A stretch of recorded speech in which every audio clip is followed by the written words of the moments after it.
quería reforzar, vos de alguna forma lo adelantaste, este encuentro relativamente próximo que tuvimos en el tiempo, hace un año y medio, en el marco de esta entrevista que me hiciste en la radio FM en Tránsito, en Morón, en Castelar, y lo menciono porque de alguna forma eso tenía que ver con una coyuntura. Estamos hablando del 2017, que fue cuando se dieron, que todos más o menos es algo que rodea a todos los artículos de a estos 16 artículos de este número, que tenía que ver con los sucesos acaecidos en Cuyamen, donde se da la muerte dudosa, por llamarlo de alguna forma, de Santiago Maldonado, y los sucesos posteriores que también tienen el mismo velo de dudas que tienen que ver con la muerte de Rafael Nahuel, ambos sucesos en la Patagonia, y que involucran al pueblo mapuche.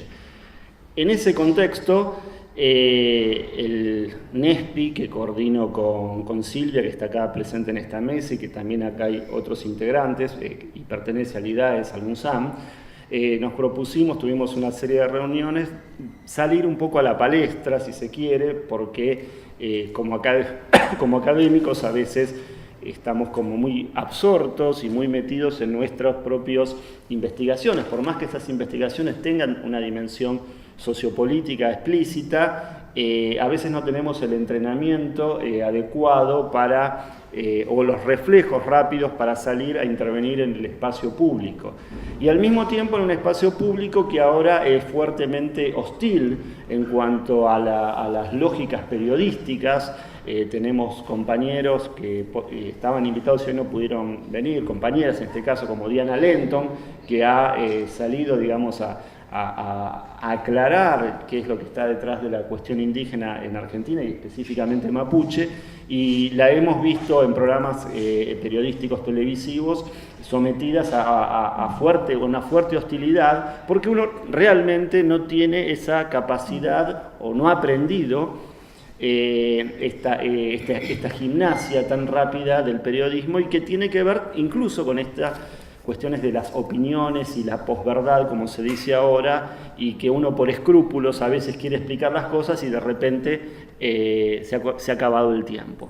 Todo esto, y dadas esas circunstancias, ese diagnóstico, nos llevó a tratar de salir como grupo y como individuos a movilizar redes y encontrar algunos espacios donde nos pudiéramos explayar mejor. Y uno de esos espacios fue justamente, y vuelvo al principio, este espacio en FM en Tránsito y otros también, donde hubo un real interés en escuchar lo que uno podía decir sobre el tema. A partir de ahí quedamos muy bien con Abraham, y me llama él 6, 7 meses después, ofreciéndome esta posibilidad, que enseguida, y bajo la misma lógica y justificación de seguir apostando al espacio público, a que rueden un poco nuestras palabras y nuestras discusiones académicas en un lenguaje más accesible, asumí el compromiso sin ningún tipo de dudas, y bueno, y él también creyó en mí en ese sentido, y yo realmente no tenía conocimiento de la revista, y cuando él me hizo la invitación, es una revista, para el que no lo sabe, ahora ya lo sabrán supuestamente, que está en internet. No sé si alguna vez se publicó en papel, no, siempre en internet. Bueno, lo cierto es que me metí en internet y realmente quedé sorprendido de esto que él comentaba, de la continuidad en el tiempo, 70 y pico de números, creo que es el 72 el nuestro, y el hecho de que la calidad de esos números, ¿no? Y la temática y demás. O sea, todo eso reforzó yo me había tirado a la pileta sin saber si había agua, pero por suerte había agua y estaba bastante calentita y climatizada esa agua. Así que, y con algunas braceadas hasta pude flotar. Yo creo que todos pudimos flotar y ha sido muy interesante esta colaboración.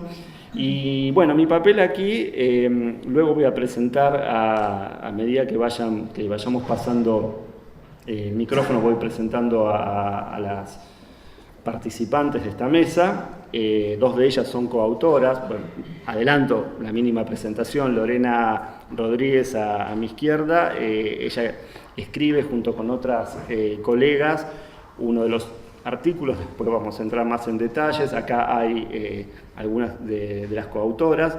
Luego Mariela Rodríguez, que era de la partida al principio, pero por razones ajenas a la voluntad de todos, no pudo participar y de alguna forma se está reivindicando acá en la presentación de la revista. Dije tu nombre, Mariela Rodríguez, ¿no? Sí. Y Eva. Finalmente están ordenadas así porque es así como van a hablar, ¿no? Silvia Hirsch, que como dije, con ella coordino el NESPI, el UNSAM, y también es una de las autoras de los artículos de este número.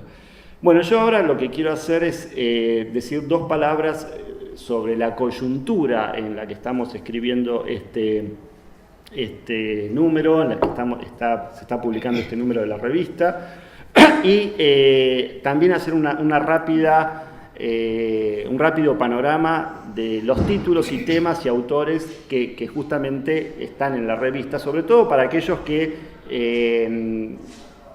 supongo que la van a leer los que están acá, pero no sabemos si otros la van a leer. O sea, si aquellos que se interesan en este panorama que voy a dar y que eventualmente va a circular por internet, bueno, a partir de ahí pueden ir a la revista.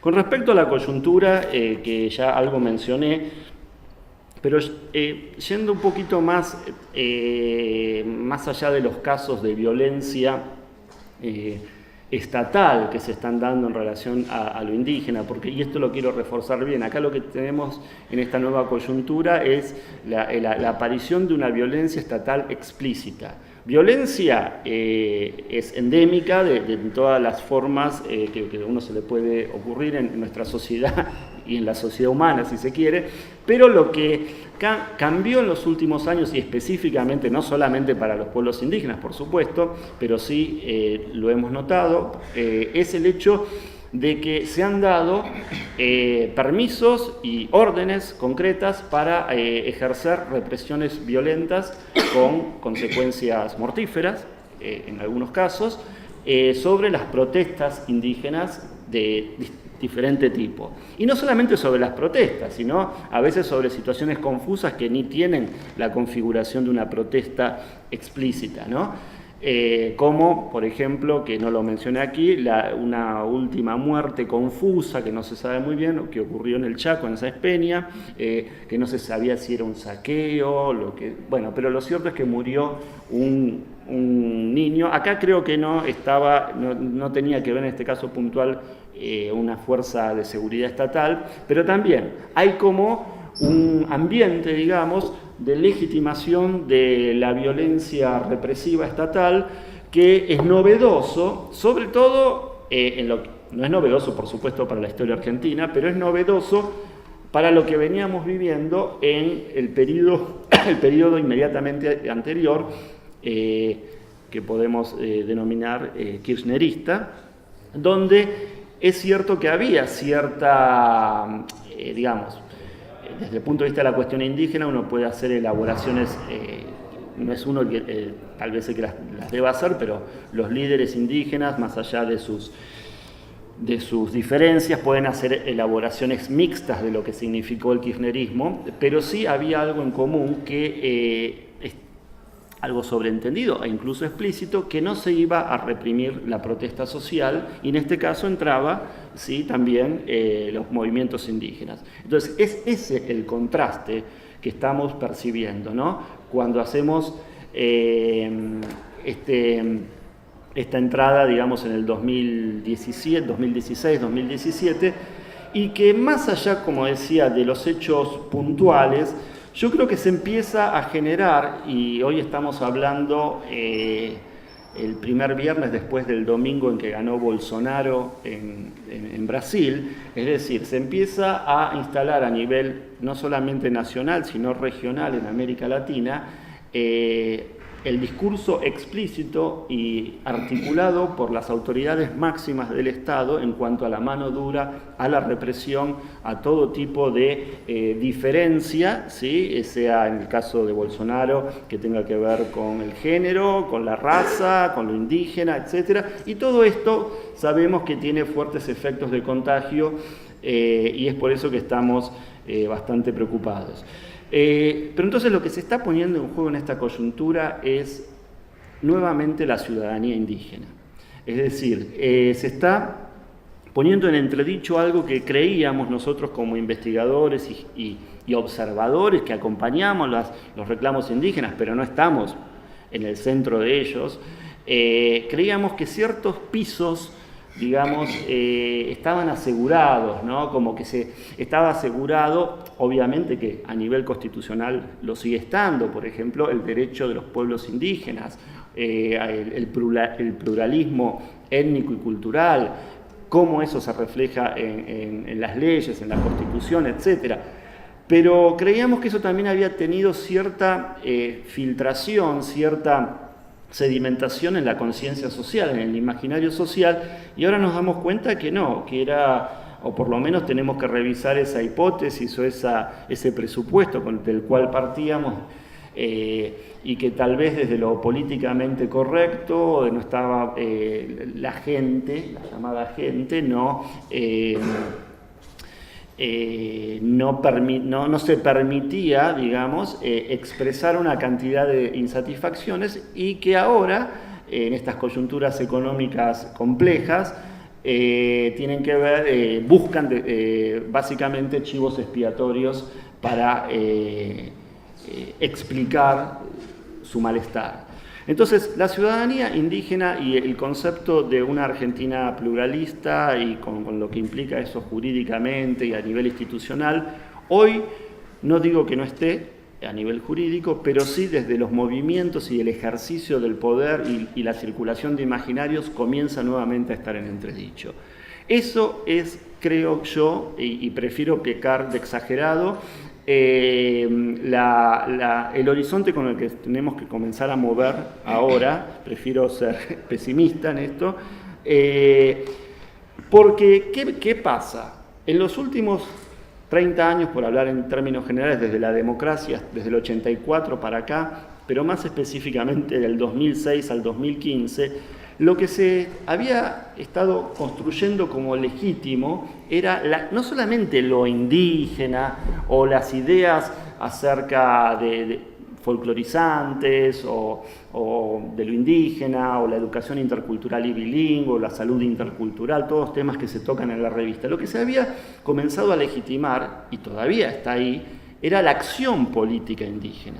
Es decir, la acción política llevada adelante por organizaciones de distinto nivel, legítimas, como interlocutores en la construcción, como agentes centrales en la construcción de las políticas que les atañen, con los diversos poderes del Estado, nacional, regional, municipal, lo que fuera. Es ese protagonismo político de los indígenas lo que hoy está en entredicho. Y cuando digo protagonismo político, quiero decir precisamente eso, porque no es que los indígenas antes no estuvieran en relación con la política, pero sí la tenían básicamente bajo un modelo, digamos, fuertemente clientelística, que lo sigue existiendo, por supuesto, pero eran como el vagón de cola de un movimiento nacional y popular, el objeto de una política pública donde eran básicamente beneficiarios o seres pasivos, pero no eran los constructores de agendas o estrategias, o no se les había abierto la posibilidad de construir sus propias agendas políticas. Y eso creo que es lo que está hoy en cuestión. Entonces lo que vuelve con más fuerza son estas dos grandes actitudes ligadas a grandes imágenes de lo indígena. Una, la del indio, el pobrecito, el indígena pobre, digamos, muy fuertemente construida desde, hablo grosso modo, desde el cristianismo social, ¿no? Desde las acciones reparadoras fuertemente ligadas digamos, a la ética cristiana, pero que también están en las instituciones, y donde el indio básicamente es objeto de pena y por lo tanto necesita una cierta ayuda, etc. La otra imagen que vuelve, que siempre están, a ver, estas imágenes siempre están e implican subjetividades y actitudes, pero yo estoy tratando de decir que vuelven a escena con mucha más fuerza, y es la del exotismo, ¿no? El indígena exotizado como un ser que, de acuerdo, digamos, a determinadas construcciones, lo que importan de lo indígena son los mitos, el pensamiento indígena en sí mismo, digamos, no digo que no importa el pensamiento indígena, pero interesa más el pensamiento indígena que el pensamiento de los indígenas. Es decir, estas abstracciones de tratar de generar permisos, vamos a decir, para seguir reforzando una otredad que está fuera de la historia, que tiene un carácter mítico, empiezan a circular cada vez con más fuerza. Y esto sería lo menos. Lo que más peligroso es que del lado de la otredad viene el racismo, viene la discriminación racista en todas sus formas, cruzadas con las de género y otros tipos de discriminaciones. Hay un término nuevo ¿cómo se llama? La fobia a la pobreza, tiene un nombre específico.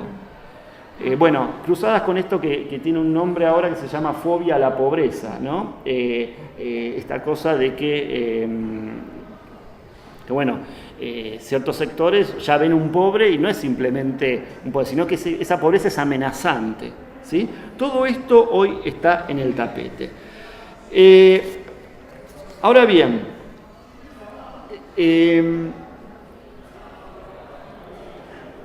lo importante es, y creo que este es el espíritu del número, es darse cuenta de hasta dónde llegaron y hasta dónde pueden llegar y hacer cierto diagnóstico particular de las políticas de reconocimiento, ¿no? De las políticas de reconocimiento de lo indígena que con sus diversas modalidades se pusieron claramente en acto, digamos, y empezaron a tener cierto volumen social a partir de los años 90. Creo que acá el hito, como todos sabemos, es la Constitución Nacional de 1994, donde se reconoce la preexistencia de los pueblos indígenas argentinos, creo que esa es la fórmula, a la nación. Es decir, pensemos que hasta ese momento, hasta el 94, el lugar de lo indígena en la Constitución Nacional correspondía más o menos a la Constitución de 1853, es decir, de 150 años anterior, donde se decía que había que conservar el trato pacífico con los indios y evangelizarlos. Es decir, el salto, por supuesto que ya estaba de modé ese articulado, pero no está de modé para una jurisprudencia, sí en la sociedad, pero en términos legales no lo estaba. Ahora, el salto a esto de que lo indígena pasa de ser un objeto de conversión al cristianismo, algo que está en la frontera del Estado y que básicamente implica lidiar con ellos en última instancia en términos militares, a un sujeto jurídico que antecede a la nación y que la nación lo tiene que reconocer, es un salto cuántico, digamos, ¿no? En muchos sentidos. Es cierto, y acá vienen las paradojas, que esa constitución, que no fue única en Argentina, que es parte de una oleada de reformas constitucionales en América Latina, va de la mano, o cuestión, del comienzo, no el comienzo, pero la aceleración de los ajustes estructurales de tipo neoliberal. Entonces acá viene la paradoja, ¿no? ¿Cómo es que mientras se reconoce a lo indígena, es decir, se pone en el texto constitucional una reivindicación muy antigua de los pueblos indígenas y de sectores de la sociedad, al mismo tiempo se están construyendo los dispositivos institucionales para llevar adelante un brutal ajuste socioeconómico? Es decir, por una parte, reconocimiento de la diferencia aborigen, en este caso de tipo étnico-cultural, y por otra parte, restricción de recursos para llevar adelante esas políticas sociales, de vivienda, educativas y demás que justamente permitirían fortalecer y fomentar esa diferencia. Entonces, es esta la paradoja central que se establece en esa coyuntura. No obstante lo cual, si queremos mirar la mitad del vaso lleno, que creo que la mayoría de los líderes indígenas así lo miran,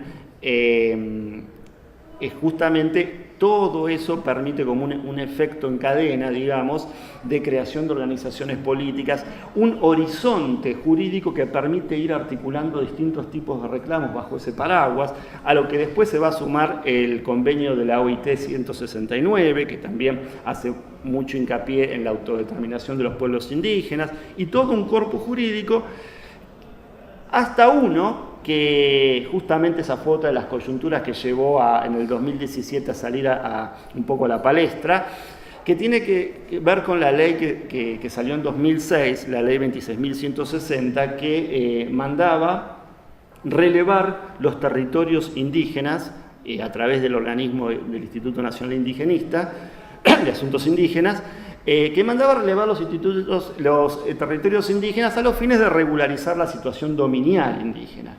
Ahora, eso que en la cabeza de algún técnico cuando lo pensó, con todas las buenas intenciones que había ahí, me estoy yendo un poquito, pero bueno, sí, voy a ir cerrando un poco. Eso que era meramente un expediente técnico, resultó ser un vehículo de creación de demandas políticas, de mover el avispero, digamos así, más allá de la intención de la ley, que generó todas estas movilizaciones políticas y de organizaciones durante el periodo kirchnerista. Bueno, entonces es eso, digamos, toda esa efervescencia política la que ahora está evidentemente intentando ser encuadrada desde el punto de vista sobre todo represivo, y también obviamente con algún tipo de compensaciones políticas puntuales. Voy a pasar rápidamente revista a los artículos que van a encontrar en el número. El primer artículo es mío y hablo básicamente de 2 o 3 conceptos que el lector, siempre pensemos en un lector que no está en el tema, consideramos que tiene que tener una idea básica de esos conceptos. Y es justamente el concepto de pueblo indígena, por una parte, que no es la idea de indio que tenemos, sino que tiene una especificidad concreta.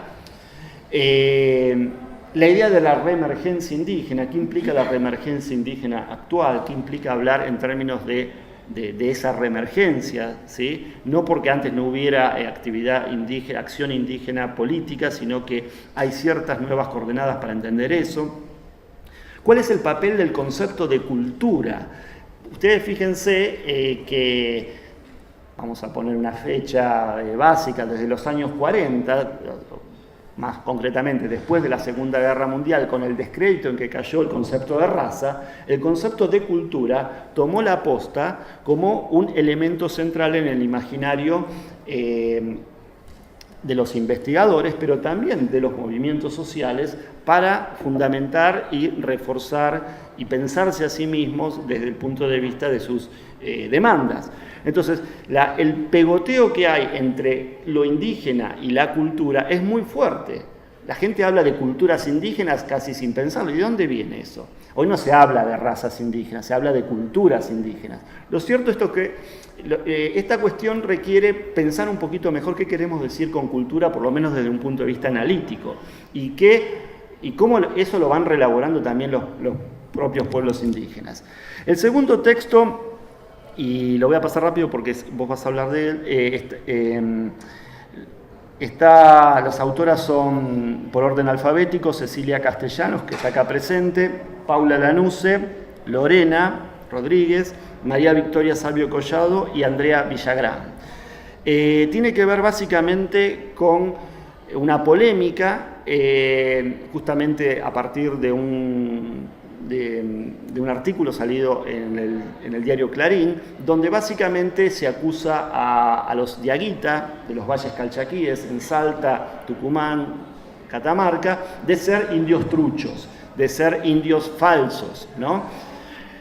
Dejo eso para Lorena. El tercer artículo está un poco en la misma línea, habla de una reindigenización, cómo hay una reconstrucción de memorias indígenas, pero con una característica especial. Indígenas urbanos, ¿sí? Nosotros pensamos que los indígenas tienen que ver con una realidad rural, cuando los censos, el último censo nacional, indica que la mayoría de la población indígena vive en las grandes ciudades.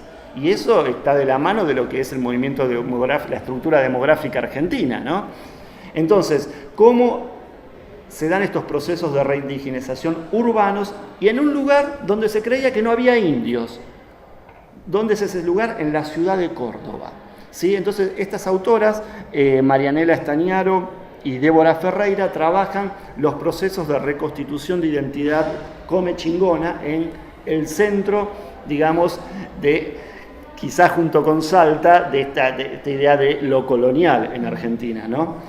El cuarto artículo es sobre un tema que la autora hoy no vino, pero va a ser retomado directamente por Mariela Rodríguez, que es la cuestión de las políticas oficiales de patrimonialización. Es decir, la creación de diversos aspectos de las culturas indígenas, la transformación de esos aspectos en patrimonio cultural. Patrimonio cultural que puede tener que ver con políticas museográficas, de la UNESCO, cuestiones turísticas, etcétera, etcétera. Este texto está escrito por Carolina Rodríguez y trata básicamente de casos mapuche.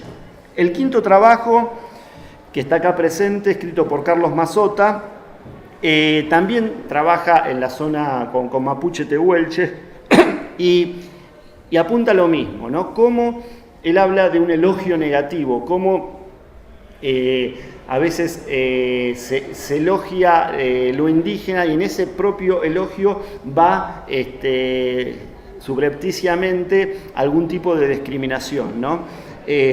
Entonces esto de la celebración de la cultura indígena, que él trabaja en el caso del Eleque, tiene que ver con esta ambivalencia que hay en la construcción de los patrimonios indígenas. Por supuesto, en ambos casos, que eso lo nombra Carolina Crespo, lo nombra Carlos Mazota y también lo va a marcar Mariela Rodríguez, en todos estos casos, por lo general, los indígenas no son consultados, y si son consultados, lo son bajo dispositivos fuertemente burocráticos, que son justamente las llamadas consultas previas e informadas, que están fuertemente protocolizadas, ¿no? No se crean que esas consultas previas e informadas son tan libres como dice su título, están fuertemente regimentadas. El siguiente artículo, escrito es una entrevista en realidad, acá está Pedro Munareto, está aquí presente, es una entrevista que hace Pedro a Juan Chico, un historiador que tiene la característica de haber trabajado sobre la guerra de Malvinas. Esto es interesante porque acá Juan Chico rescata los testimonios de veteranos de guerra indígenas en Malvinas y pone en tensión las narrativas del nacionalismo, básicamente, ¿no?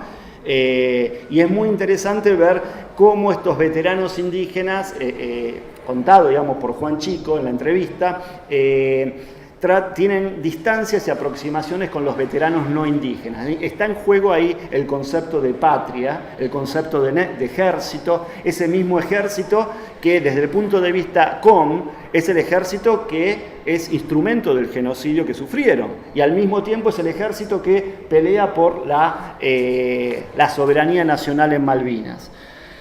Cambiando un poco, esto es importante, en esta misma línea también el texto de Celina San Martín, que le da una vuelta de tuerca a la cuestión de Ceferino, del culto a Ceferino Namuncurá, que todos sabemos que es un tópico, es el santito indígena, construido por los salesianos a principios del siglo XX, fines del XIX, principios del XX, Y ella lo piensa como una prótesis, ¿no? La idea de pensar cómo Ceferino, desde el punto de vista de la orden salesiana, pasó a ser un elemento central en la construcción de la subjetividad de muchos indígenas y al mismo tiempo es externo a esa subjetividad, también generando una serie de autoridades, justamente la de la Iglesia, para dictaminar sobre lo mapuche. Aquí sí, cambiando un poco el ordenamiento, el eje de las cuestiones, tenemos los textos que tienen que ver sobre la cuestión del desarrollo, de cómo se liga lo indígena a las cuestiones del desarrollo. Y esto yo pensaba que el grupo Fénix, que podríamos decir, acá me estoy jugando, tiene una línea ideológicamente desarrollista, en algún sentido. Estos artículos ponen en tensión también, critican qué desarrollo, en qué sentido, desarrollo para quién, en los términos de qué.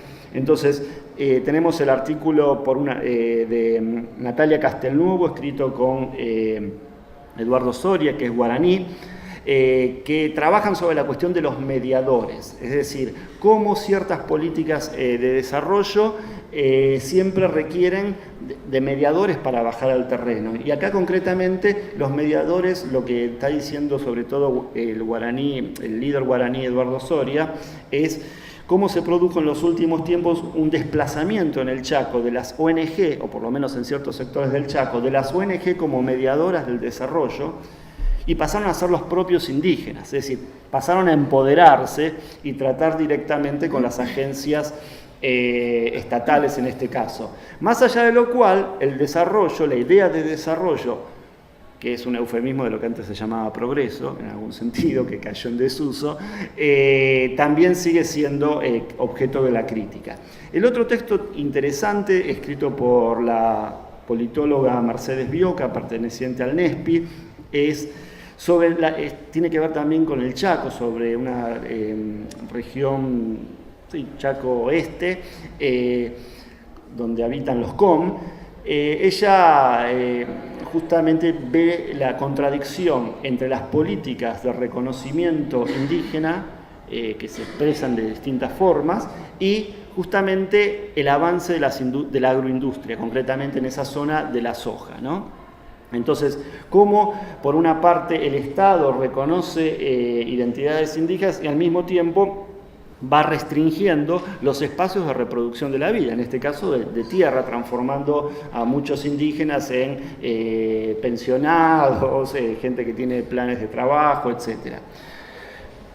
Ya sobre la cuestión política explícitamente, Ana Ramos nos entrega un texto. Ana Ramos es una colega que está en Bariloche, en la Universidad de Río Negro, nos entrega un texto. Ella está muy ligada, este texto tiene que ver un poco con su fuerte involucramiento con organizaciones mapuche, indígenas políticas, y ella reflexiona sobre dos conceptos de política. La política